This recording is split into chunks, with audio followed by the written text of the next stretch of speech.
वेळेचे महत्त्व.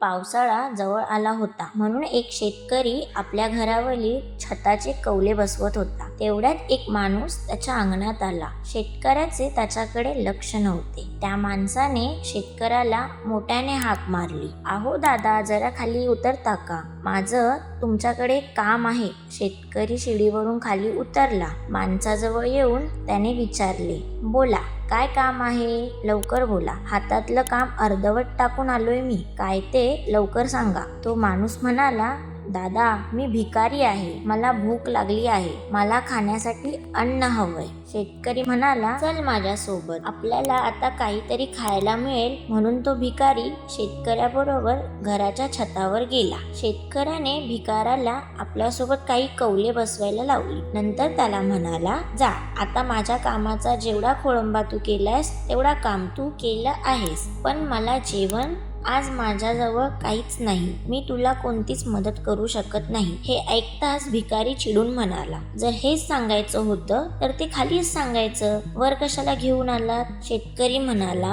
"अन्नच मागायचं होतं तर मग खाली कशाला बोलवलंस? तू जसा वागलास तसाच मी वागलो. दुसऱ्याच्या कामाचं आणि वेळेचं महत्त्व तुला कळलं पाहिजे. हे लक्षात ठेव. पुन्हा असं करू नकोस." असे म्हणून शेतकऱ्याने त्याला खायला दिले. तात्पर्य: आपण दुसऱ्याच्या कामाचा आणि वेळेचे महत्त्व जाणलं पाहिजे.